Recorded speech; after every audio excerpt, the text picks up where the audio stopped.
I think people should have personalities more than personal brands. And I think people should probably have reputations more than content strategies.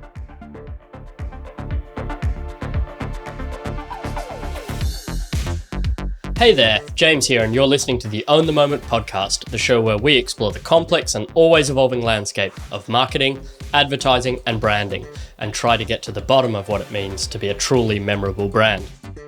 The Own the Moment podcast is brought to you by Komo Technologies, a self-service, complete customer engagement platform that helps you cut through the noise to truly connect with your customers and retain and grow those connections over time.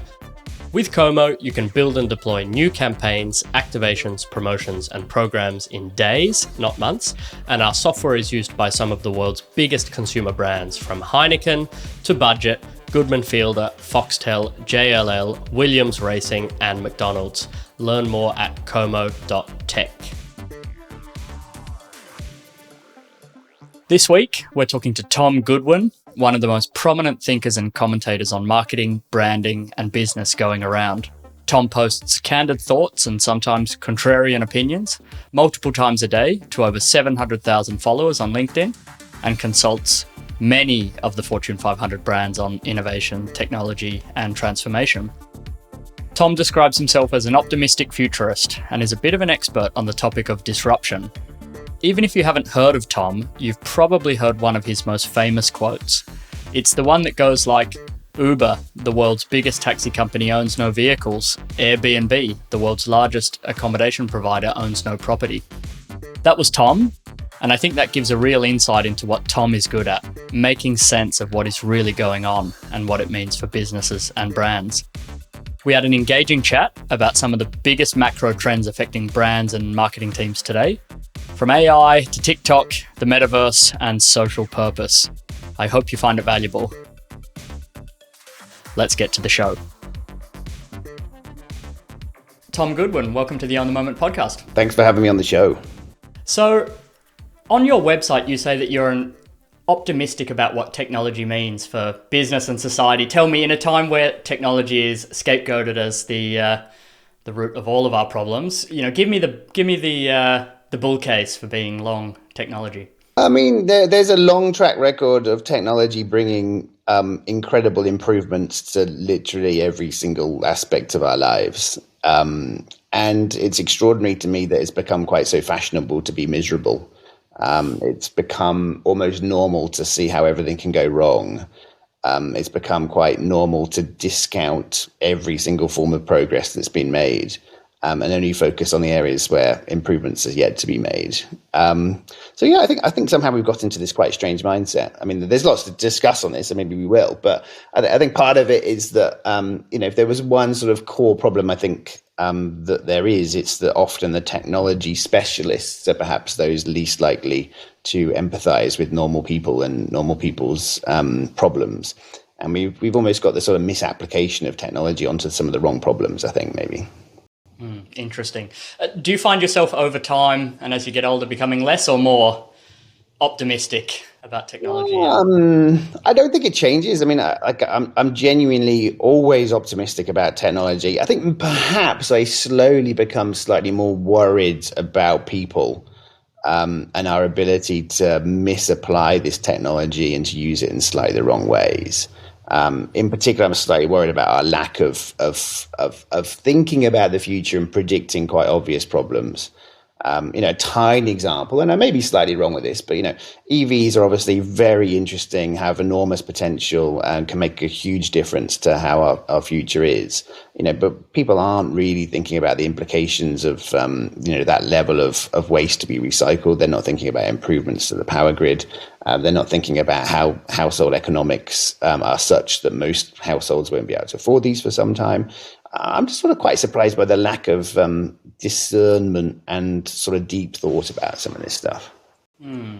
I guess there's a natural segue there into the topic on everyone's minds right now, which is AI. And I see you've been tweeting and posting a lot about AI. Tell me from a sort of marketing, let's put aside the is AI going to kill us topic. That's probably that's a whole podcast in and of itself. Tell me for brands and marketers, tell me what does this all mean?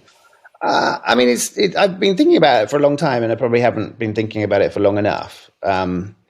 I keep on coming back to the general conclusion that it probably won't change that much, mainly because what we do is mainly focused on being utterly brilliant. Producing average content doesn't really help that much. Making average content cheaper doesn't help that much. What we kind of try to do is to operate in the world of the remarkable. I've worked on many ad campaigns where we might have hour-long meetings to discuss the color of the T-shirt that someone wears in a commercial for a cell phone. And the reason we did that was because, $100 million would be spent on media for it. And therefore, it would seem a little bit strange to not really think about every single part of that process. And it was still a lot cheaper to make a great ad for $1 million and to spend $100 million on promoting it than to make an average ad for $5 and then spend a lot more money on media to make up for that. So I keep on trying to look at the places where it could help. And generally, so I think there's a whole area within the data that companies have where there's perhaps something there. But I tend to think, by and large, that a lot of what people say about data isn't particularly true. There are lots of sort of sentences that roll off the tongue quite nicely. So people talk about data-driven insights. People talk about the power of ingesting huge corpuses of data and how from all of that data you can sort of glean, actionable insights. And then I kind of think about it, and I think actually most of the data that we have is kind of wrong. It's sort of measured in different ways. It's quite messy, and obviously AI can help improve the quality of the data. But I'm still not entirely sure that we actually get that much from it. It's quite boring, but I have a sort of book and I sell it. It's a proper sort of published book, but you can buy it from my personal website. And I did that to get data on the sorts of people that bought it. And, I can probably do things like look at that database and sort of figure out that people in Australia are more likely to buy it than people from Iraq or something. But I'm not really sure what I get from it. Like, I'm not entirely convinced that within that spreadsheet of information, I can actually learn that much. And I think people think that there's more to it than there is. That's interesting. So something that you said, you introduced me to a word that I'd never heard before in one of your talks. It was chronocentrism. Oh yeah, which is a brilliant word, and it's this idea that we perceive ourselves to be living in an era of, I guess, heightened importance. But something that you said which relates to that is this idea that, and you had this great line. You said, most of us still come home from work, pet our dogs, clean the dishes, and watch TV. And I think, there's something to that, isn't there, in terms of building brands and I guess advertising and marketing, which is, for all of the technological changes, all the instincts and all the human nature stays the same. Yeah, and that's not to be so miserable. I mean, I'm glad that you started off this podcast by talking about my optimism, because I'm extremely optimistic about technology. I think that technology creates radical change in our lives. I think it just takes a lot longer than people realize. For all the talk of AI, it's unlikely to imagine the world changing that much in the next 10 years because of it. Change takes longer. Change happens in different places to where you expect. It takes certainly a long time to filter through to some demographics. But above all else, our job is mainly to focus on human nature. And while human nature may manifest itself in different ways, ultimately it doesn't change. You may go from newspaper dating to video dating to online dating to dating apps, but people are still trying to procreate. You might go from drawing pictures of yourself on oil paintings to taking selfies, but it's still the same. Fashion may change, but the purpose of fashion doesn't change. And I think we become so obsessed with the narrative of change that I think we forget that, if there was a sort of an image recognition camera that scanned around this living room I'm in right now, you would probably find that 99% of the pixels that are in it are of things that have existed for a long time. The TV might have gone from a sort of bulbous, cathode ray tube one to a slightly expensive LED one. But again, that doesn't change that much. And I think it's quite a useful framework to go through life and to actually spend a lot of time focusing on what's not different and what are the changes that really matter. because it may be that you can, I don't know, jump on an electric scooter in downtown Melbourne, or it may be that you can get a drone delivery of a prescription in one part of Rwanda. But actually, what are those changes? Which of those changes is really significant to the way that we do business? There's something powerful in the sort of focus on the things that don't change. I think particularly for advertising and storytelling and marketing, that seems like a very clear takeaway. That's interesting. Not very sexy, though, is it? I guess on that topic, no. We love a good slogan, just like the politicians. You said something on LinkedIn the other day, and I can't remember the context of where you put it, and I actually don't know where the quote comes from. So maybe you can help me with the attribution. But you said something along the lines of, brands want to be people and people want to be brands. Do you know where that comes from, and what do you sort of mean by that? I don't. I should put a bit more effort into finding it, but I think it was a tweet that I read about, I don't know, 8 years ago. And it's just extraordinary. I mean, because it is true. There are obviously two elements to it. One is this era of the personal brand has made people perform in quite strange ways. And LinkedIn is probably quite a good example of that.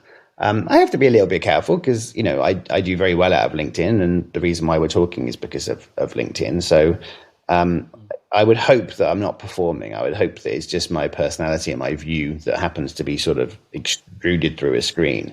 But you see a lot of sort of people who've obviously got their own content calendars, who are obviously sort of taking pictures of them in a warehouse one day.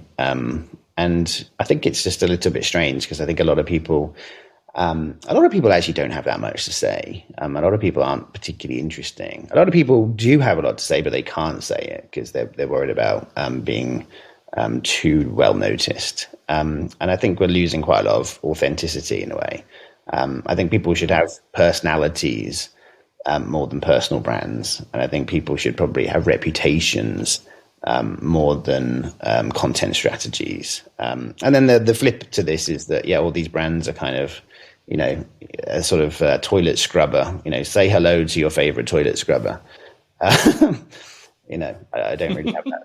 I don't really have that sort of relationship with my cleaning products. We somehow sort of expect brands to have opinions on things. What does my shampoo think about the Ukraine war? How can my trousers sort of get behind the movement for treating younger people better or whatever. And I think it's got a little bit strange because, it's unlikely that when we go shopping, we're able to really ingest and understand all of these brands' opinions on stuff. And actually, companies need to behave in very appropriate ways. Companies should be thinking about how they treat their workers and sustainable practices. But I think it's all become a little bit strange, and it's become a sort of marketing thing rather than a sort of operations thing. Yeah, so that's that was a very natural segue into. So I did want to bring up the concept of ESG today. So what did you make of the World Cup? I guess from the obvious optics question, but maybe more sort of from that commercial. Obviously, a lot of brands jumped on the opportunity to sort of counter position. And what do you see are sort of the risks and rewards with, I guess, what you might call sort of purpose? I mean, there are a lot of risks because often these things are very thin declarations of sort of vague feelings. They're very superficial and they're quite often quite disingenuous. So it's highly likely that most companies that say, we stand for women, it's highly likely that when you look into their payroll structure, you find that women are sort of disadvantaged. It's highly likely that companies that are saying, we want to make the world a better place are probably still somewhat rooted in, telling women they're not attractive enough, selling skin whitening cream.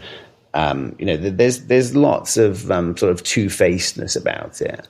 I think it's going to be a really, really important thing that companies do the right thing. And I think it's great that there's a sort of renewed focus on holding companies to account. But I think it has to be done in a way which is much more significant and real, and at a sort of operational level. A good example really is, there's lots of, I think H&M, so sorry to pick a sort of local company for you, but, H&M, do a good job about talking about how they sort of use recycled materials. But ultimately, it's a kind of company rooted in fast fashion and this idea that clothes aren't going to last that long. Ultimately, if you really wanted to sort of reduce the waste profile for a company like H&M, the strategy probably is to make products that last a bit longer, to not get behind this relentless sort of need to update your wardrobe, to make clothes that are sort of more mendable. And they do, they'll have a sort of, I think in the Stockholm branch, they had a sort of area where you could get other clothes mended, because they realized that people probably wouldn't pay to get their, H&M clothes mended. So I just kind of wish there was a little bit more thoroughness and a little bit less cynicism in some of this stuff. Yeah, I mean, it's certainly a sort of a big dilemma where, I guess, just to take the other side of that for the sake of the discussion, it is sort of, it's what's the alternative to that sort of, I guess you might call it sort of, ambitious, purpose-driven. Yeah. What should, and we shouldn't pick on one, but, what should a fast fashion retail brand do? Is it to drop everything and start again? Or, I see that there's a clear dilemma there. Yeah, it's a fair challenge. I mean, I think about paper straws quite a lot, where I kind of, I'm kind of of the opinion that paper straws are a massive distraction, that, compared with some of the big problems in the world, they sort of take up energy. They actually become a sort of meaningfully bad experience, which means that people complain about them, which means that people sort of react against these movements. And it kind of gives weight to people saying, this is all quite stupid. Other people would look at that and say, this is a small, easy step that everyone can change. It's great to get people to start changing their behavior in small ways. It started a debate, which means that we recognize the importance of making good choices. And I can see both sides. And I think, sometimes knowing that people are talking about this is always going to be a good thing. One thing I just want to say on the paper straws is I think anyone with kids, regardless of your environmental ideology, they just don't work for 2-year-olds trying to drink smoothies. No, and they become mush very quickly. Yeah, a lot of these things are quite complicated as well. Like if you actually look at the sort of embodied energy in an EV, the degree to which it's a green choice varies on a lot of things. And certainly buying a massive EV Hummer isn't going to be better than having like a little Fiat Cinquecento. Things like disposable nappies. There's lots of research that show that actually disposable nappies are probably better for the environment net than ones you reuse. At some points we should sort of understand the complexity to some of these conversations. Yeah, I guess you're asking for nuance, which maybe that's an old-fashioned value. Yes, it's difficult in the modern age.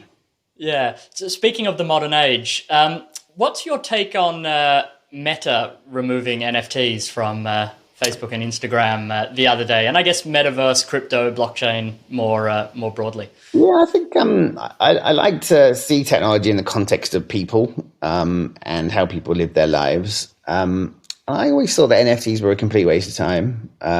They seem like an incredibly inelegant use of a technology. They seem sort of rooted in case studies that were somewhat naive.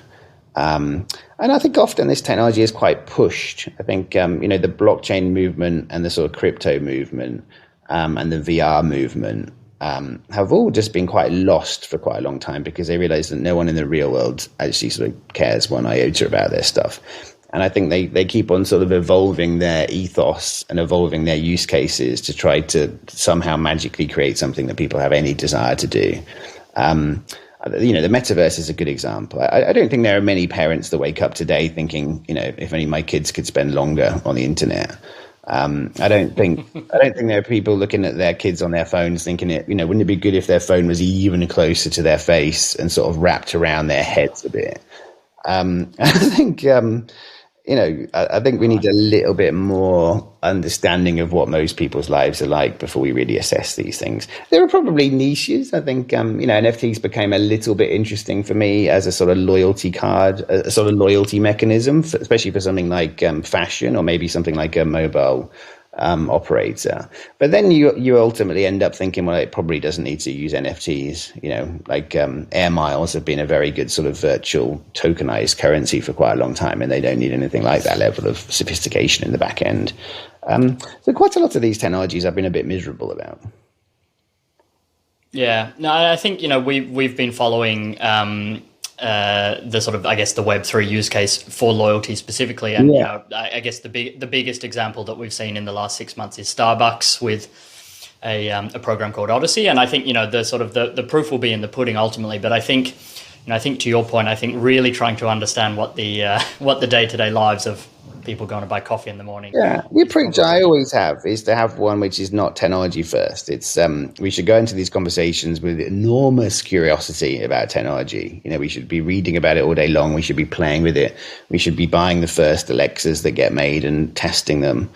We should be on ChatGPT, having a play around. But ultimately, the process should be, what are we trying to do here? Are we trying to make a car that people love more? Are we trying to improve customer service on an airline? Are we trying to cross-sell more Samsung products to different people? When we have the problem, we need to answer that in full awareness of the technology. But it's a sort of problem and people first approach rather than, shit, we've got blockchain. What can we do with it? Right, sort of solution looking for a problem. Speaking about getting outside and touching grass, so to speak. What do you make of TikTok? Should it be banned?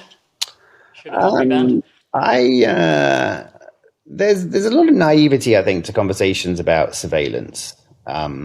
Realistically, almost all of the surveillance that people seem to be quite worried about, it's capturing data that's probably going to be used to try and sell you some jeans or a toaster, or to sort of track you to see how well their advertising campaigns performed. And I personally, maybe I'm wrong, maybe I'm really naive, but I'm not really that worried about it. I don't really care that much if my airline knows where I am, because they're about to sort of look after my life. I think with TikTok, it gets a little bit different because the word sort of China makes everyone freak out. And of all the governments in the world, China is by far the most competent enough to actually record data and do something with it. I personally don't think they have sort of particularly malicious interests. I don't think they really care what Samantha from Kansas City is doing right now. So I don't tend to sort of worry that much about the data they track. What I find terrifying and utterly scary is that we are putting devices in people's hands that turn them into quite sort of morose, anxious, sort of semi-gormless, sort of trapped people. If you ever look at people on sort of TikTok, they kind of look like they've been sort of put into a trance. And the amount of time that people spend on these devices, I find quite worrying. But I think also the degree to which the content can be served in ways that perhaps is not good for us. The most telling thing about TikTok for me is that in China, they limit its use and that they have quite strong control over the algorithms to serve content that they think is somewhat nutritional. That for me is the conversation. Like, how can we ensure that we're using people's attention in ways which is a bit more beneficial for them? Right. Yeah. Just to close on that point, I was listening to a podcast recently, and it was a dad saying that sort of this dark moment where he realized that his daughter was on TikTok and didn't even smile or laugh anymore as she scrolled through the feed. I mean, it was like it's sort of just pure. I mean, Black Mirror. There's no better term for it. Yeah. But so what do you make of, what has TikTok done to marketing and, I guess, content and storytelling? I mean, how do you sort of see its role in where we are? Probably what's not interesting about TikTok is that it's an app and it's got a video on it, because that has existed as a sort of canvas for a long time. The thing that's most interesting is that the kind of format lends itself to companies completely rethinking their approach to what advertising is. And I find that fascinating. Like, pretty much all forms of digital advertising outside of TikTok are basically pre-existing forms of advertising content. So we've taken sort of print ads and we make them a bit smaller and we stick them on Instagram. We take sort of newspaper ads and we stick them on Facebook, and we think we've understood social media. What was fascinating was that the ad format for TikTok so far has not been, you get a 10-second pre-roll. It's been sort of natively made content. And then I think companies have approached it in a much more ambitious and interesting way because it's new. So rather than think, our spokesperson is Ronaldo. Let's give him 5 million quid and tell him to juggle a ball around. People are starting to think, actually, let's work with sort of smaller content creators. So I think that move towards sort of new native formats is very, very interesting. I think it's a lot harder than people realize. And I think, I know there's a whole conversation to be had about how to advertise on TikTok, and it takes quite a long time. But I think the most important thing is it asks very new and different questions.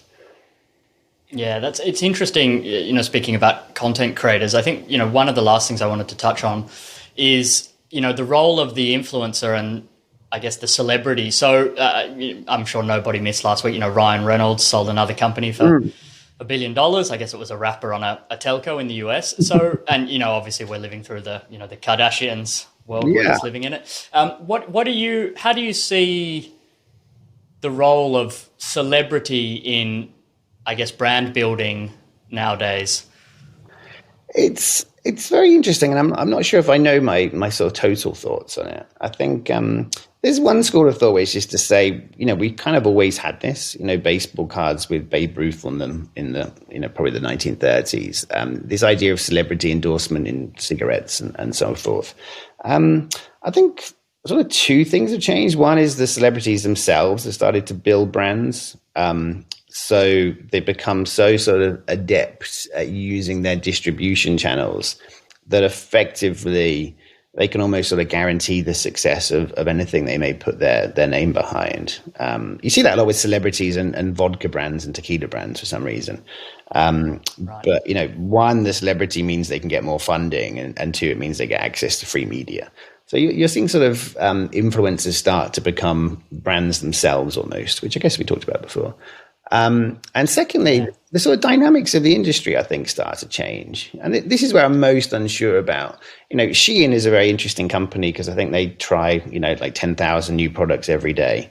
And by definition, that means no one's really crafting these things or thinking about them. They're just thinking, why don't we have a T-shirt with someone on a horse on it? Why don't we have a fancy dress outfit where someone looks like a cactus? Why don't we try like the brightest shade of pink you've ever seen next to green? And they're just sort of trying random combinations of things, and then whatever gets bought, they make a lot more of. And then you start to think, well, actually, who creates fashion now? Is it the people making the clothes that are creating the fashion, or is it the people that are choosing the clothes that are creating the fashion? And how are those people choosing the clothes? Who's influenced them? There was a time when sort of Anna Wintour would almost be the queen of fashion, and what she decided she liked would then influence other fashion designers that would then sort of, echo that. And I think, now who now creates the fashion and who influences who influences the influencers. Maybe traditional media like W Magazine and Vogue still influence the influencers, and people don't realize it. Maybe Kim Kardashian is the new Anna Wintour, but who influences her?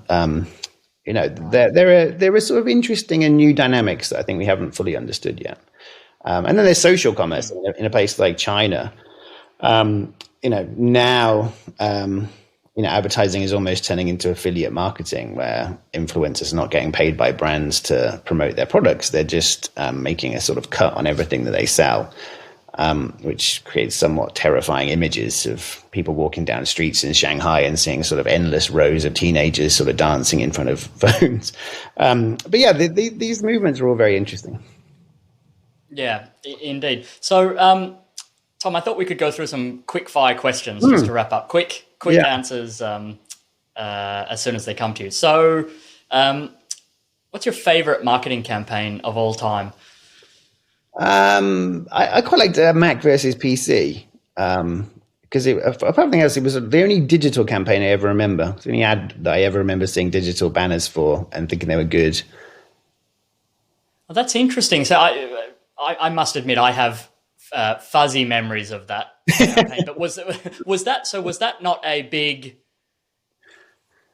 billboards, or no? I guess it must have been digital. No. I mean, I can't. It was quite a long time for me as well, but it definitely had other elements. Like I'm pretty sure, it had a TV ad and sort of big outdoor. I just mean it was the only campaign that I ever remember thinking, oh wow, they've actually bothered to do something in a different digital format here. Yeah. Did you see that Justin Long switched to the Windows side a few weeks ago? Which Yeah, so he's on the PC side now, which I mean that says something about something, doesn't it? Yeah, Capitalism, something, something. yeah, yeah, yeah. Tell me, what's the best brand in the world right now? Who's doing the best brand work? Hmm. You might have to cut out a long pause here.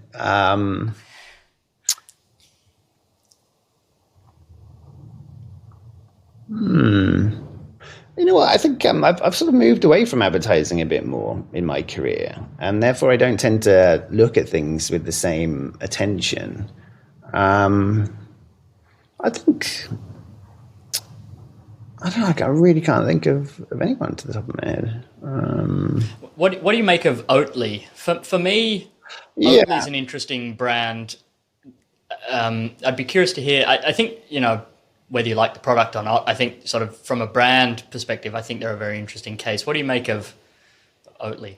Um, as a product, I think it's quite bold. I personally hate their advertising strategy, which is Interesting. kind of like it's very inside baseball. It's very sort of ads for ad people. Right. Clearly, they've been extremely successful as a company, and clearly, a lot of people talk about their advertising.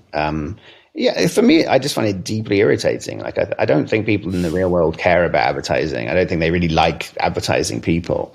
And for me to be all about that just seems like a huge disconnect. And it would be interesting to know to what degree has the advertising really helped them? To what degree has it been neutral? To what degree has it actually been unhelpful, even though they've grown massively?